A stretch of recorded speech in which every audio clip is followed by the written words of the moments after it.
쌀쌀한 아침입니다. 여러분 오늘도 말씀으로 하나님과 더 가까워지시기를 소망합니다.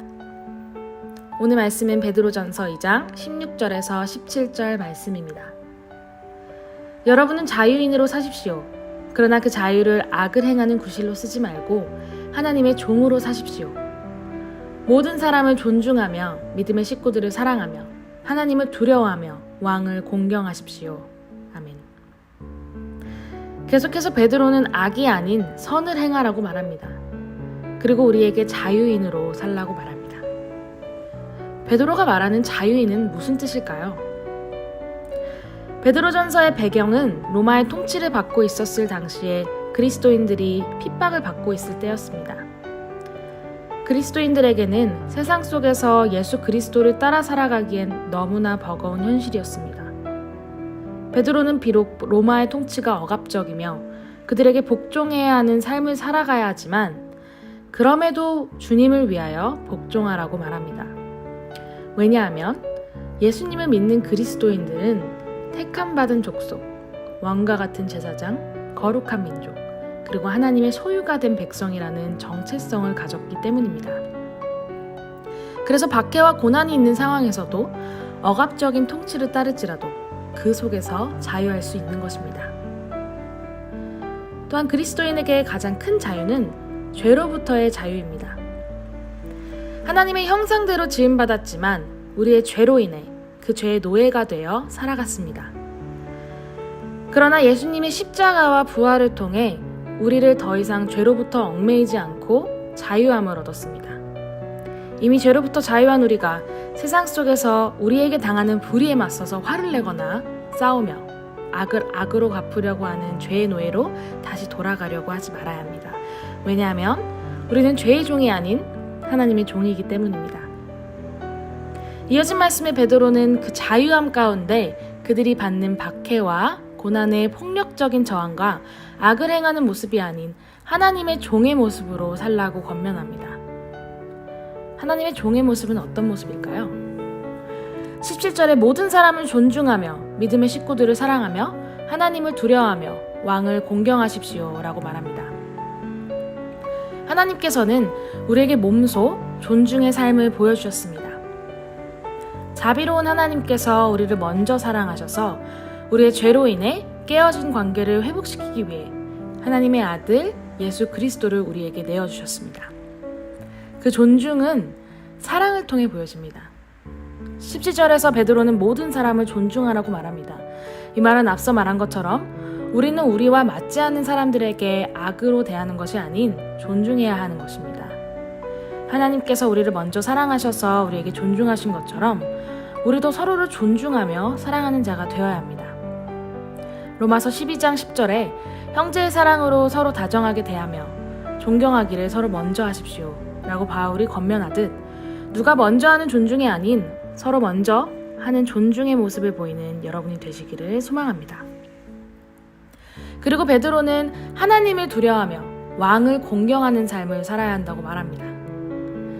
13절에 베드로가 인간이 세운 모든 제도에 주님을 위해 복종하라고 말했듯 하나님께서는 모든 통치자들을 하나님의 뜻대로 세우셨고 그것이 우리의 눈에 선하던 악하던 하나님께서는 하나님의 선하신 뜻에 따라 그들을 세우셨습니다. 로마서 13장 1절에 사람은 누구나 위에 있는 권세에 복종해야 합니다. 모든 권세는 하나님께로부터 온 것이며 이미 있는 권세들도 하나님께서 세워주신 것입니다. 심판의 역할은 우리가 아닌 하나님이십니다. 그러므로 우리는 하나님께서 세우신 권세 있는 자들을 따라야 합니다. 그렇다면 우리는 이런 질문을 할 수 있을 것 같습니다. 그럼 세상에서 정해진 법들이 그리스도인의 삶과 맞지 않아도 따라야 하는 건가요? 하나님의 뜻과 다른 인간이 세운 모든 제도에 우리는 타협하지 말아야 합니다. 다니엘을 봅시다. 그는 바벨론의 포로로 잡혀서 갔지만 그곳에서 바벨론의 언어와 문학을 배웠습니다. 그러나 그는 하나님의 뜻에 반대되는 일이 있을 때에는 왕이 내린 음식을 먹지 않거나 죽음보다 느부갓네살 왕이 세운 금신상 앞에서 엎드려서 절하지 않는 것을 택했습니다. 우리 아이들은 요즘 학교에서 동성애를 지지해야 하는 압박감이나 스스로의 정체성을 정할 수 있도록 생각하게 만드는 가르침 가운데 어려운 선택을 해야 하는 세상 속에서 살고 있습니다. 이런 상황에서 우리가 학교에서 따르는 가르침이니 이것에 동의하며 살아가라고 하는 것이 아닌 우리의 정체성, 하나님의 자녀임을 굳게 지켜 동성애에 동의하는 것이 아니라 하나님께서 아담과 하와, 남성과 여성을 지으셨다는 사실을 지켜내야 합니다. 그리고 우리의 아이들이 다음 세대가 이 세상에서 흔들리지 않도록 우리 모두가 함께 기도해야 합니다. 세상의 권세자들은 하나님께서 세우신 것입니다. 그러나 그 전에 우리는 먼저 하나님을 두려워해야 합니다. 그러므로 다니엘의 모습처럼 세상 속에서 하나님과 뜻이 다른 것에 타협하지 않아야 합니다. 그리고 원수를 사랑하라 라는 그리스도의 가르침처럼 우리의 억울하고 화나는 상황에 악을 악으로 맞서고 싶어지는 죄의 유혹에서 벗어나 선으로 악을 이기는 삶을 사는 하나님의 거룩한 족, 하나님의 거룩한 자녀임을 잊지 않고 살아가는 여러분이 되시기를 소망합니다. 적용 질문입니다. 우리는 세상 속에서 죄의 종으로 살아가나요? 아니면 하나님의 종으로 살아가시나요? 세상 속에서 소금과 빛의 삶으로 살아가야 하는 우리는 어떤 상황이 여러분을 하나님의 뜻에서 타협하게 하나요? 우리의 직장, 학교 등 세상 속에서 따르고 싶지 않은 이들이 존재합니다.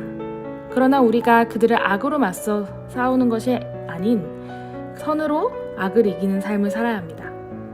여러분의 세상 속에서의 삶은 어떠한가요? 기도하겠습니다.